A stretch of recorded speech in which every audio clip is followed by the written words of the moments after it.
Hello दोस्तों, स्वागत है आपका आपके अपने यूट्यूब चैनल स्टडी विथ एजे में। इसमें आज की वीडियो में हम देखते हैं आपकी मिशन अंकुर वर्कबुक जो निपुण भारत के तहत जो आपकी मिशन अंकुर वर्कबुक आई है, उसमें कक्षा तीसरी का जो गणित की वर्कबुक है, गणित की अभ्यास पुस्तिका है, उसका अध्ययन आज हम इस वीडियो में करेंगे। और आज इसमें हम देखेंगे आपका आवधिक आकलन नंबर 2 सप्ताह 20 का जो आवधिक आकलन है आपका, उसको हम जानेंगे कि किस प्रकार से इसके गणित को आपको हल करना है और कैसे शिक्षक आपको इससे आवधिक आकलन करवाएंगे। इसका मतलब आपका ये अर्धवार्षिक पेपर है, यही समझ लो। तो इसको आज हम इस वीडियो में देखेंगे। इसके पहले के सप्ताह मैंने पहले के वीडियो में करवाया है, तो उनको पूरा जा कर के आप देखिएगा। यहाँ पर आपके 19 सप्ताह तक जो भी चीज़ें हुई है, जो भी चीज़ें आपने पढ़ा है, उसका आकलन किया जाएगा। तो यहाँ पर लिखा है जैसे दी गई संख्या के ठीक आगे एवं आगे की दो संख्याएं लिखना है। तो यहाँ क्या दिया है, 198 दिया है आपको। क्या दिया है, 198। तो इसके आगे की दो संख्याएं लिखना है। तो इसके आगे एक संख्या क्या आएगी, 199 और 200। तो इस प्रकार से आपको लिखना है। इसके बाद है यहाँ पर अगला दिया है कि नीचे पतंग का आधा चित्र दिया है, आधा आपको बनाना है। तो इस प्रकार से आधा दिया है और इसी को आधा आप बनाएंगे। तो इससे है ना, जैसे मैंने यहाँ बनाया है इस प्रकार से आपको आधा चित्र बनाना है। इसका मतलब ये हुआ कि आप यहाँ पर मिरर रखेंगे, यानी आईना रखेंगे यहाँ बीच में आप, तो आपको यहाँ पर आधा चित्र पूरा ऐसे दिख जाएगा। तो इस प्रकार से इसको आधा चित्र आपको बनाना है दोस्तों। अगला है यहाँ पर तीसरा नंबर का प्रश्न है कि एक डेयरी में 40 भैंस, 12 गाय और 8 बछड़े हैं। उस डेयरी में कुल पशुओं की संख्या कितनी है। तो आपको मैंने पहले भी बताया है कि जहाँ भी बोले अगर कुल संख्या या कुल अगर आया है तो वहाँ हमको जोड़ना रहता है। तो यहाँ कितना है, भैंस कितनी है, 40 हैं, गाय कितनी है, यहाँ 12 है, और बछड़े कितने हैं, 8। तो इन तीनों को हम जोड़ देंगे, है ना। तो क्या हो जाएगा, देखो 0 और 2 और 2 और 8 कितना हो गया, 10। 10 की शून्य हासिल आई, कितना बचा दोस्तों, 1। तो ऐसे ऊपर लिख लेते हैं हासिल आई को। फिर ये 1 और 4 हो गया 5, और 5 और 1 हो गया 6। तो ये आ गया 6। तो इस प्रकार से पशुओं की संख्या कितनी हुई, कुल 60 है। तो यहाँ पर लिखना 60 है। कितनी हो जाएगी, 60 है। पशुओं की संख्या कितनी होगी दोस्तों, 60 है आएगा आपका। कुल पशु हैं आपके 60। इसके बाद अगला है यहाँ चौथा, एक ट्रेन की बोगी में 90 सवारियाँ हैं। अगले स्टेशन पर 31 सवारियाँ उतर गई, तो बोगी में कितनी सवारियाँ शेष बची। तो जहाँ भी शेष बची वाला शब्द आता है तो वहाँ क्या होता है, घटाना रहता है। तो कुल सवारियाँ कितनी थी बोगी में, मतलब एक डिब्बे में 90 थी, और स्टेशन पर कितनी उतर गई, तो 31 उतर गई। तो अब कितनी बची बोला है। तो देखो शून्य में से एक नहीं जाता, इसको मैं आपको दिखा रहा हूँ यहाँ पर करके। 90 है और 31 है, तो यहाँ क्या करेंगे हम, 9 से एक उधार ले लेंगे। तो यहाँ हो गया 10। कितना हो गया, यहाँ 9, 10 हो गया। 10 में से एक घटाएंगे तो 9 बचा, और यहाँ कितना बचा, अब यहाँ 8 बचा। तो 8 में से 3 गए तो 5, यानी 59 हमारा उत्तर आएगा। तो हम यहाँ लिखेंगे उत्तर करके कि बोगी में 59 सवारियाँ शेष बची। इस प्रकार से आपको अपनी वर्कबुक में लिखना है दोस्तों। अगला पूछा है उन बर्तन पर घेरा लगाना है जिसकी धारिता कम है। धारिता मतलब होता है कि वो कम चीज़ें रख सकते, सॉरी धारिता समान है बोला है, समान है। धारिता मतलब होता है कि वो कितनी चीज़ें रख सकते हैं, उसमें कितनी चीज़ें आ सकती है ना, कितना चीज़ आएगा। तो समान बोला है, एक समान क्या है, तो देखो यहाँ बाल्टी ये और ये वाली बाल्टी, इसमें एक समान पानी आएगा ना। अगर इस बाल्टी में 5 लीटर आता है तो इसमें भी 5 लीटर आएगा, है ना। तो ऐसे समान आएगा। बाकी तो ये देखो ये छोटा है तो इसमें कम आएगा, फिर ये बड़ी है तो इसमें ज़्यादा आएगा, लेकिन ये दोनों में एक समान आएगा। तो इस प्रकार से आप इसको लिखेंगे। अगला है यहाँ पर देखो, एक कक्षा के बच्चे दिन भर में जितने गिलास पानी पीते हैं उसे नीचे दिखाया गया है ना। यानी एक कक्षा में जो बच्चे हैं वो दिन भर में कितना पानी पीते हैं वो दिखाया गया है।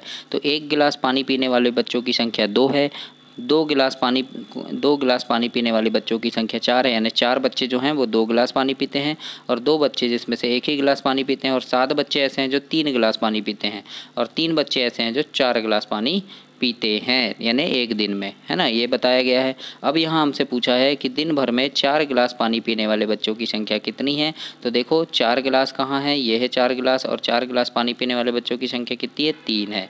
कितनी है, 3 है। तो हम यहाँ क्या लिखेंगे, 4 गिलास पानी पीने वाले बच्चों की संख्या 3 है। इस प्रकार से हमें अपनी वर्कबुक में लिखना है दोस्तों। इसके बाद अगला है यहाँ पर हल करना है हमको 399 धन 111, है ना। इसको जोड़ना है। अब इसको कैसे जोड़ते हैं, तो इसको घबराना नहीं आप। 399 लिखा है, धन 111 लिखा है, इसको कैसे जोड़ेंगे। तो देखो यहाँ इकाई में क्या है, 1, और यहाँ इकाई में 9। तो 9 और 1 कितना हो गया, 10। तो 10 की शून्य, यानी इकाई को जोड़ेंगे। 10 की शून्य हासिल आई बचा 1, फिर दहाई में क्या है, यहाँ 1 है, और यहाँ दहाई में क्या है, 9 है, यानी फिर दहाई दहाई को जोड़ेंगे तो 9 और 1 10, और ये एक जो बचा था, ये हासिलाई जो बचा था, ये 11 हो गया, तो 11 की 1, फिर हासिलाई 1 बचा, फिर यहाँ 1 है और यहाँ कितना है, 3 है, सैकड़ा में 3 है और यहाँ सैकड़ा में 1 है, तो 3 और 1 4, और ये जो 1 बचा था ये 5, तो ये कितना हो जाएगा, 510। तो इसको आप ऐसे लिख के भी जोड़ सकते हैं, 399 और 111 ऐसे लिख के भी जोड़ के देख सकते हैं, है ना। और ऐसे जोड़ना है तो घबराना नहीं, इकाई से इकाई को जोड़ना है, दहाई से दहाई को जोड़ना है, सैकड़े से सैकड़े को जोड़ना है, इस प्रकार से आपको जोड़ना है। तो 510 आपका उत्तर आएगा दोस्तों। इसके बाद अगला है 8वां नंबर, एक विद्यालय में 120 लड़के और 106 लड़कियां हैं, उस विद्यालय में कुल कितने बच्चे हैं। तो लड़के देखो कितने हैं, 120 हैं, और लड़कियां कितनी है, 106 है, कुल बच्चे कितने होंगे, 226 बच्चे हो जाएंगे आपके, है ना। जोड़ोगे आप 226 होंगे, शून्य और 6 6, 2 में 2 शून्य जोड़ेंगे तो 2 और 1 2, यानी 226। तो हम यहाँ लिखेंगे विद्यालय में कुल 226 बच्चे हैं, इस प्रकार से आपको लिखना है ना। 9 नंबर में देखो, इंदु 152 सेंटीमीटर लंबी है, रूबी 141 सेंटीमीटर लंबी है, इंदु रूबी से कितनी लंबी है ये पूछा है। तो इंदु कितना है, 152 सेंटीमीटर है, और रूबी कितनी है, 141 सेंटीमीटर है। अब यहाँ पूछ लिया इंदु रूबी से कितनी लंबी है, तो हम क्या करेंगे, इंदु की लंबाई से रूबी की लंबाई को घटा देंगे, तो हमें पता चल जाएगा कि इंदु जो है रूबी से कितनी ज़्यादा लंबी है ना। जैसे होता है कि आपके पास 10 रुपये हैं, आपके दोस्त के पास 6 रुपये हैं, तो आपके पास आपके दोस्त से कितने रुपए ज़्यादा हैं, तो देखो आपके पास है ना, घटा देंगे तो क्या आएगा, 4 आएगा, यानी आपके पास आपके दोस्त से 4 रुपये ज़्यादा हैं। तो इसी प्रकार से ये सवाल है। तो इंदु की लंबाई है 152 सेंटीमीटर, रूबी की लंबाई है 141 सेंटीमीटर, इसको घटा देंगे तो क्या होगा, 2 में से 1 गए तो 1, 5 में से 4 गए तो 1, और 1 में से 1 गए तो 0, यानी कुछ नहीं, यानी 11 हमारा उत्तर आया। तो हम यहाँ लिखेंगे इंदु रूबी से 11 सेंटीमीटर लंबी है। इस प्रकार से हमको इस सवाल को हल करना है दोस्तों। इसके बाद अगला देखते हैं, 10वां नंबर का है, राजू प्रातः 10:30 बजे यानी 10:30 में, यानी राजू प्रातः यानी सुबह 10:30 बजे यानी 10:30 से साय 4:30 बोल रहे हैं, यानी शाम के 4:30 बजे स्कूल में रहता है। तो वह कुल कितने समय तक स्कूल में रहा, तो देखो 10 बजे से 4:30 बजे तक, है ना। तो ये देखो 10:30 से, है ना, तो 10:30 से 11:30 कितना हो गया, 1 घंटा, 11:30 से 12:30 1 घंटा, 12:30 से 1:30 1 घंटा, 1:30 से 2:30 1 घंटा, फिर 2:30 से 3:30 1 घंटा, और 3:30 से 4:30 1 घंटा। तो गिन लो कितना, 1 2 3 4 5 6 7, है ना, यानी कितना हुआ, 10:30 से 11:30 1, 10:30 11:30 12:30 2, 12:30 साढ़े यानी 1:30 3, फिर 2:30 4, फिर 3:30 5, और 4:30 6। तो यहाँ 6 आएगा बच्चों, 7 नहीं आएगा। तो कितने घंटे हो गए, 6 घंटे हो गए। तो यहाँ आप लिख देना 6 घंटे, 7 की जगह 6 लिखना। कितने घंटे होंगे, 6 घंटे स्कूल में रहता है, इस प्रकार से यहाँ 6 घंटे आएगा। इसके बाद देखते हैं, जुलाई माह की अंतिम तारीख को रविवार है, अगले मंगलवार को कितनी तारीख होगी। तो जुलाई हम देखेंगे, जुलाई माह की अंतिम तारीख क्या होती है, 31 होती है ना, और उस दिन क्या है, रविवार है ना। तो 31 तारीख के बाद क्या आता है, 1 तारीख 1 अगस्त आ गई, तो 1 अगस्त को क्या होगा, सोमवार होगा, क्या होगा, सोमवार होगा, है ना। तो फिर 2 अगस्त को क्या हो जाएगा, मंगलवार हो जाएगा। तो मंगलवार को कितनी तारीख आएगी, तो 2 अगस्त आएगी। कितनी आएगी, 2 अगस्त आएगी। तो यहाँ लिख दिया हमने, जुलाई माह की अंतिम तारीख 31 होती है, और इस दिन क्या है, रविवार है ना। तो फिर उसके बाद 1 अगस्त को क्या हो जाएगा, सोमवार, और मंगलवार कब आएगा हमारा, 2 अगस्त को आएगा। तो इस प्रकार से हम समझ गए कि 2 अगस्त को मंगलवार होगा। तो इस प्रकार से आपको यहाँ लिखना है। अगला है आपका, शक्कर की एक बोरी 45 किलोग्राम वजन की है, दूसरी बोरी 48 किलोग्राम वजन की है, दोनों बोरी में कुल कितना वजन है, कुल यानी जोड़ना है। तो देखो एक बोरी में कितना है, 45 किलो है, दूसरी बोरी में कितना है, 48 किलो है, दोनों को हम जोड़ देंगे तो 5 और 8 कितना हो गया, 13, 13 की 3, और हाँ सिलाई कितना बचा हमारा, 1, फिर 1 और 4 5 हो गए, और 5 और 4 9, तो ये 9 लिख दिए, तो 93 आ गया। तो उत्तर में लिखेंगे, दोनों बोरियों में कुल 93 किलोग्राम वजन होगा। इस प्रकार से आपको अपनी वर्कबुक में हल करना है। अगला प्रश्न है, यहाँ दी गई आकृति में कितने त्रिकोण हैं। तो यहाँ देखो ध्यान से, 1 2 3 और ये 4 त्रिकोण हो गए। उसके बाद देखना बच्चों, ये 5 त्रिकोण हो गया, और इधर से ये 6 त्रिकोण हो गया।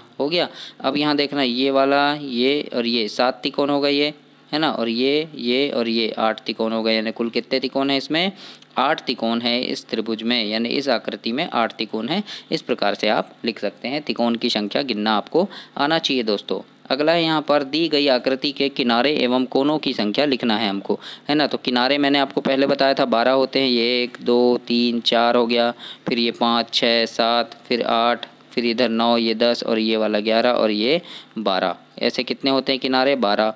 और कोने कितने होते हैं? तो कोने देखो, ये 1 कोना, ये 2 कोना, ये 3 कोना, ये 4 कोना, ये 5 कोना, ये 6, ये 7 और ये 8। 8 कोने तो 8 कोने, तो हम यहाँ लिख देंगे 12 किनारे और 8 कोने होंगे। तो इस प्रकार से हमको यहाँ लिखना है और गिनना है। अगला है 356 और 92 को घटाना है। 356 में से 92 को घटाएंगे हम, है ना। तो 6 में से 2 गए तो कितना आया? 4, तो 4 लिख दीजिए। अब 5 में से 9 नहीं जाता तो क्या करेंगे? एक उधार लेंगे तो 15 हो गया। 15 में से 9 गए तो 6 आया। फिर यहाँ 3 से एक उधार ले लिए थे तो यहाँ क्या बचा? 2।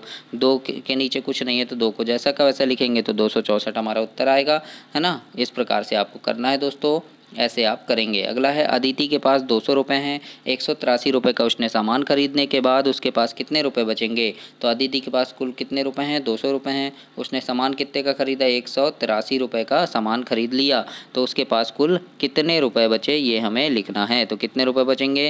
तो 0 में से 3 नहीं घटेगा तो क्या करेंगे? एक उधार लेंगे यहाँ से, तो कितना आ गया? 10। 10 में से 3 गए तो 7 बचा। फिर यहाँ कितना बच गया? 9 बच गया। तो 9 में से 8 गए तो 1 बचा और यहाँ कुछ नहीं, यहाँ 1 ही बचा था, 1 में से 1 गए तो कुछ नहीं, यानी 17 हमारा उत्तर आया। तो हम लिखेंगे उसके पास 17 रुपये बचेंगे। यहाँ पर 3 लिखा है, अच्छे से प्रिंट नहीं हो पाया तो आप लिख लीजिएगा अच्छे से। इसके बाद देखिए अगला है 3 का पहाड़ा लिखना है हमको। तो 3 एकम 3, 3 दूनी 6, 3 तिरका 9, 3 चौके 12, 3 पचे 15, 3 छः 18, 3 सत्ते 21, 3 अट्ठे 24, 3 नम 27 और 3 दाम 30। इस प्रकार से यहाँ 3 का पहाड़ा आप पूरा लिख दीजिए। उसके बाद अगला प्रश्न है दोस्तों, यहाँ पर एक थैले में 5 किलोग्राम आलू रखे जा सकते हैं, तो ऐसे ही 7 थैले में कुल कितने आलू रखे जाएंगे? तो एक थैले में कितने आलू हैं? 5 किलोग्राम है, तो 7 थैले में कितने हो जाएंगे? तो 5 गुणा 7 हो जाएंगे। तो 5 गुणा 7 करेंगे तो कितना आएगा? 35 किलोग्राम आएगा। तो हम लिखेंगे उत्तर में 7 थैले में 35 किलोग्राम आलू भरे जा सकते हैं। इस प्रकार से आपको अपनी वर्कबुक में हल करना है। तो आपका ये आवधिक आकलन सेकंड कंप्लीट हुआ, आवधिक आकलन 2 कंप्लीट हुआ दोस्तों, सप्ताह 20 का। इसके आगे हम सप्ताह 21 देखेंगे और आवधिक आकलन आपका जो 10 नंबर का है वो भी मैंने करवा दिया है ना। जो पहला आवधिक आकलन है 10वें सप्ताह का वो भी करवाया है, तो सबको आप चैनल पे जाकर देख सकते हैं। और आपकी हिंदी, अंग्रेजी, पर्यावरण ये वीडियो मैंने चैनल पे डाल दिया है, तो इसको भी आप चैनल पे जा कर के अवश्य देखें। आपको शुभकामनाएं, आप काफ़ी अच्छे से नंबरों से पास होंगे और काफ़ी अच्छे से पढ़ाई कीजिए। धन्यवाद दोस्तों।